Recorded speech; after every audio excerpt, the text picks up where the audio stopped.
Welcome to the Heart of the Bear Factory. My name is Rob Johnson. I am your host, and this is Pawsitive Impact, the show that talks about teddy bears and making teddy bears with a purpose. Joining me in the Heart of the Bear Factory are the men behind the brand, so to speak, Jerry, Jimmy. Welcome, fellas. Good morning. Thank you. Good morning. We're on episode 5. So, Jerry, quick recap. What have you thought of the first 4 episodes, being new to the podcast world? Well, I did have a conversation with Jimmy and asked what kind of traction are we receiving from it. And he's saying many of our customers are starting to look at what the content is. It's aligning with what they see us and how they find us and the way we do business. So, to me, it's starting to hit the right points that we're looking for. Excellent, Jimmy. Have had a lot of great comments from customers. Specifically, I had a customer tell me just last week saying that they really appreciate the content and just the conversation.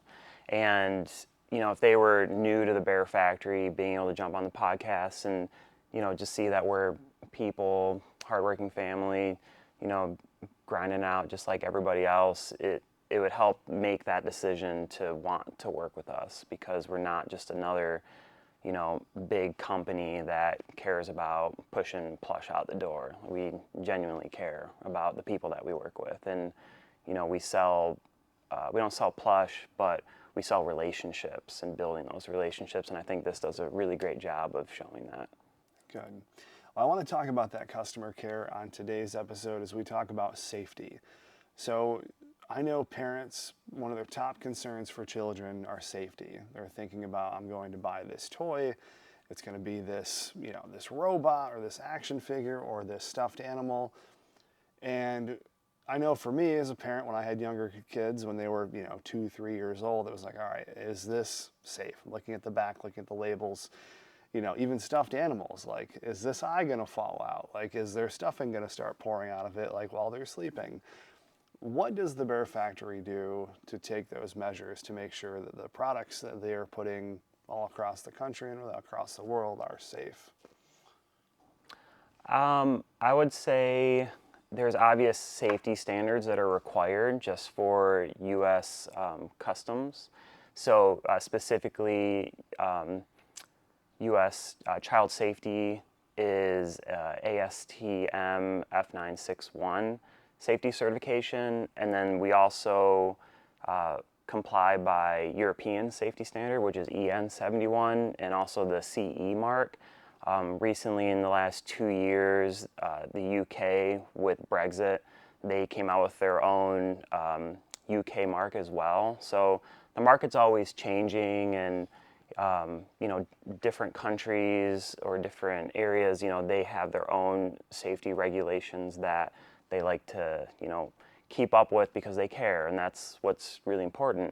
Back in the day, you'd have a toy soldier with lead paint on it that, our grandparents were playing with. But what I really appreciate about what Jerry has done over the years, specifically, would be our enclosure system, and how simple it is, how safe it is with regards to, we can fill an animal, zip that shut, cut the string, it locks the zipper. If you wanted to get back inside the animal, you could take a safety pin or a paper clip, thread it through, lift up and pull back, and it unlocks that zipper. But we have a nice pull tab, and you can Velcro it shut. It's very simple, very clean, and it prevents kids from getting inside and playing around with the polyfiber fill, but you still have a pocket where you could put a recording module or a star or candy if it's the holidays, and you can make a wish. So it still is practical, but still very safe at the same time.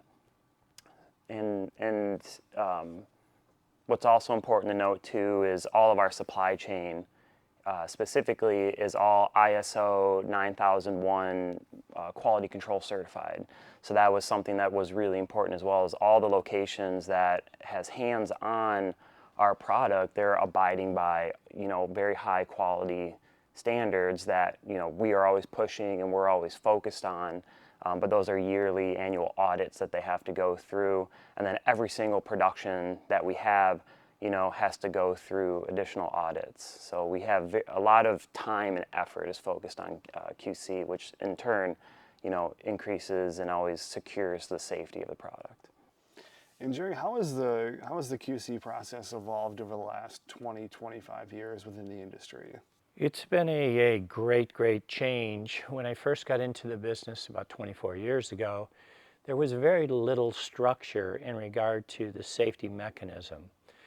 Then all of a sudden you got into the lead situation, especially in paint colors. Red colors had more lead in it than most other colors in toys.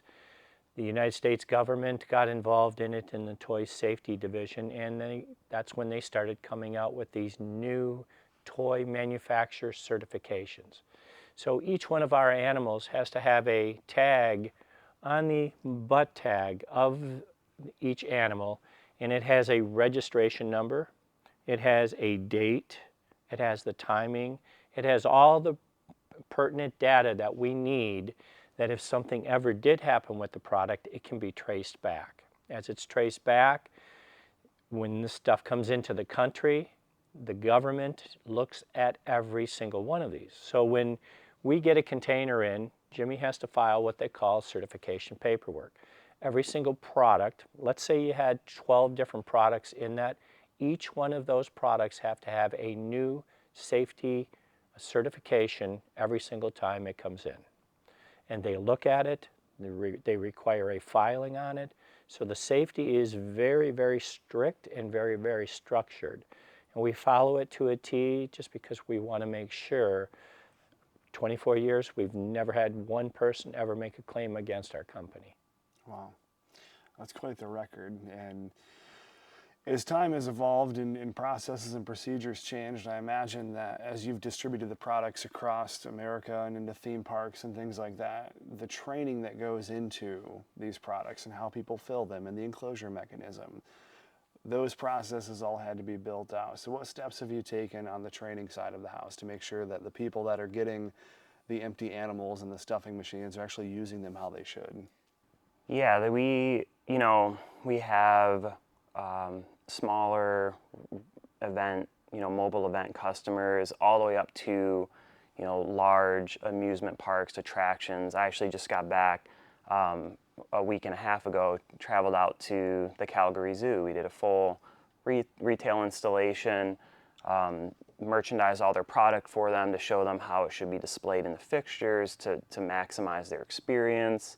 And then over 2 days, I trained about 20 of their employees, all the way from walking them through, if you were shopping and going through a Stuff a Plush experience, down to, how do you operate our Vortex stuffing machines? And, we don't always have the ability to go on site and provide that type of training. So we spent a lot of time and resources in creating videos. We have our product guides and written, walkthroughs, but we found that most people are more visual when it comes to safety stuff, because if you're trying to read a safety manual, it's super boring and you're probably just going to skim over it. So, for example, all of our Vortex stuffing machines have a scannable QR code on the back that has a warranty registration as well as training, about 25 minutes worth of training video to not only protect the customer, the employee, but also the machine. These machines are investments, and you're more likely to break the machine than have something happen to an employee. Really the worst thing that happens is you get fibered, meaning you step on the pedal and it shoots fiber in your chest, and then you have fiber on your hair and everything. But people overfill machines, and as the fiber expands, it can wear on the motor. They blow their motor. That's a $600 replacement part. It's the heart of the machine. There's safety for both the employee as well as the equipment, and providing those videos so that the smallest customer has access to those types of resources, all the way to us going on site and actually doing hand-in-hand training for a couple of days. I feel we have a very wide range that we can cover for that. Are there any gaps in the safety market right now that you guys have concerns about that you're mitigating, you're taking care of, but it's just the the government or whether it's over in the EU, or somebody could be doing a better job of making sure that products coming into the country are handled better? I would say no. I would say it is very tightly controlled. If we miss a beat and they catch it, you're going to suffer a very serious consequence. They can take the container, hold the container at a large cost. They can seize it, they can hold it until you have the provability.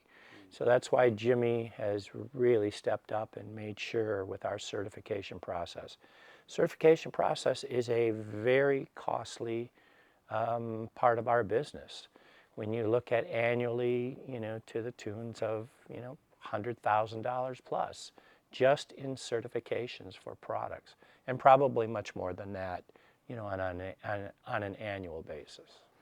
Yeah, I would say we have a really great relationship. We've built really good relationship with our local CBP officers and inspectors, just because things are always changing, and getting online to research it isn't always fast and efficient. So being able to just call and talk to an officer is highly beneficial, and working with the port, because we care just as much as they do. Like, we're not looking to skirt under ropes or anything like that. We are very aware and very focused on making sure that we're always compliant.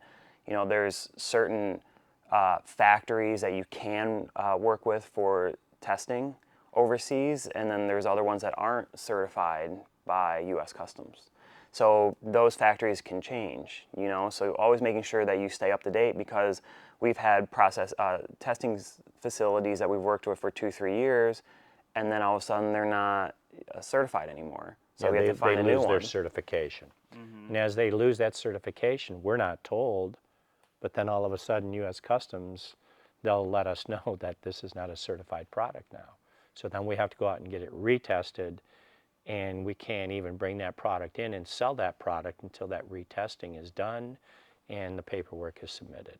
Yeah, and what's great too is I'm not a huge fan of Amazon specifically, but Amazon, for the few customers that we allow to sell on Amazon, they have really cracked down since 2020, which is great, because you've heard stories of people buying face lotion that's not the face lotion, and they get rashes and things. Well, the same could come with toys, and we've really had to work with our Amazon resellers on providing all the documentation, up-to-date certifications. We've had to get additional testing certification for our recording modules. We had to now get a UL certification for that, because that's what Amazon's requiring, and it could be very challenging if you didn't stay up to date with it. Fortunately for us, it's really just taking documentation and paperwork that we've already been filing and working with, and repurposing it for those particular resellers in that particular case. Yeah, well, it's encouraging to hear all the steps that are in place to make sure that people are bringing products into the country that are certified, tested, safe, right? So I want to transition a little bit from safety over to the cleanliness of the product. So we were talking before the show had started about the cleaning process. So if I get this white polar bear and I spill red wine on it, I don't know why I'm drinking red wine while holding the polar bear, but let's say that I was, right? How do you clean the bear? Yeah, this is a great question that came up during lockdowns, is when COVID was just really exploding, and we were running into all these issues. I was genuinely concerned. They're talking about origins being in China. We manufacture in China. Like, what does that mean for the product?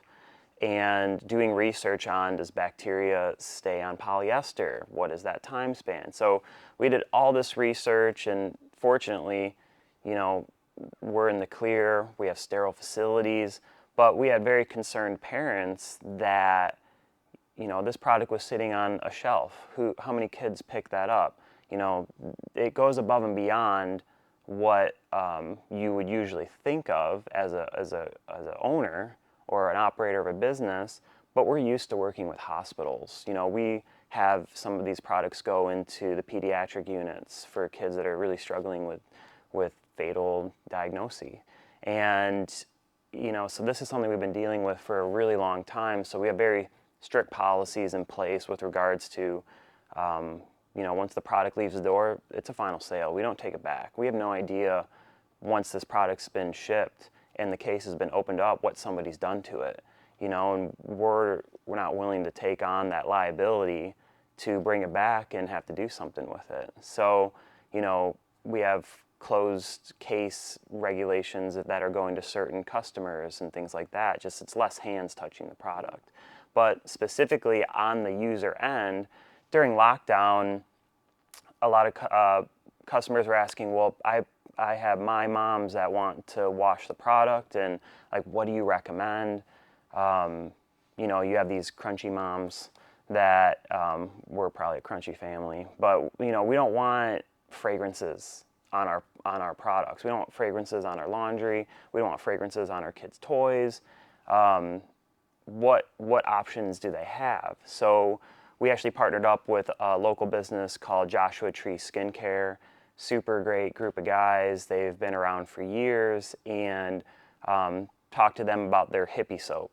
It's actually a Castile oil-based soap, so it's what they used to make over in Italy way back in the day, and it's a biodegradable soap that isn't going to harm the environment that it's around. Where you pick up a Downy, and there can be some harsh chemicals in there that you can have an allergic reaction to, or you have the fragrances in there. Well, I told the guys over at Joshua Tree, hey, I want a soap that can go on a plush product that a newborn baby doesn't need to worry about, or I can take it up to the UP and we have sandstone rocks that I can go out and jump in Lake Superior and wash myself and not have to worry about there being harsh chemicals that could damage the environment. Well, their hippie soap was the perfect solution, so we worked with them, came out with a tea tree mint as well as a lavender buddy bubbles is what we call it. We put with that product safety label on the bottom of the plush, you have to have wash instructions. Well, we took it a step further. We put a QR code, scannable barcode on there that shows a video of talking to parents on how to actually go through and, take your product, take your plushie, put it under warm water, take your buddy bubbles, just hand wash it in the sink, put it in a pillowcase, tie it off, throw it on the delicate cycle in your dryer, and all of a sudden you're, I don't know about the red stain and the polar bear, but he's a lot cleaner than he was before. So, just really trying to make it easy for people visually with what they can do to keep their products clean. Got it. Very good. And where do you sell those at? Yeah, we have that right on the website underneath our care line. We're actually working on a essential oil spray. We have a lot of competitors who use these scented bubblegum cotton candy inserts, and we have concerns about the scents that are in there. Just like there's concerns about plug-in wall scents that you see. We have concerns about those same types of scents that people are putting in these bears. So we would rather go with a more natural route using the essential oils that is a topical spray. So we're working on 3 different ones with that, like an energetic one, a calming one, and an immunity one. That you can spray it on and kids can fall asleep with their plushies, So we're always finding new ways for care, and that's kind of, they're not money makers, but they matter. They matter because it can increase the longevity of the product, and we're about, you don't need to have 20 plushes, but you can have 5 or 10 high quality ones that are going to last for years. We get people all the time sending us photos on Instagram, and they're like, hey, I bought this plushie 15 years ago. Do you still have this? And I'm like, that thing looks disgusting. Like, that thing hasn't been a wash a day in its life. So we had enough of those photos where I said, what can we do to give people the ability to just keep these looking nice and fresh? And, these have serious emotional attachment to a lot of people. So what can we give customers to elongate the longevity of the product. And that really falls in line with less, less is more when it comes to us. It's about the quality rather than the quantity. Yeah, I love that. And I like the line too. I'm going to clip that little section where he said you don't need 20 plushies. I'm going to save that for my daughter. So Yeah. she goes, listen, Jimmy said you don't need 20, 10. Very good. Well, I appreciate that. Thank you, fellas. I think we'll close up this episode on safety. So, and all the links for the products that you talked about will be in the show notes as well. So if listeners want to find that quickly, they can do so there. All right, everybody, that's going to wrap up another episode of Pawsitive Impact. I certainly appreciate you watching. We'll be back with another episode in 2 weeks.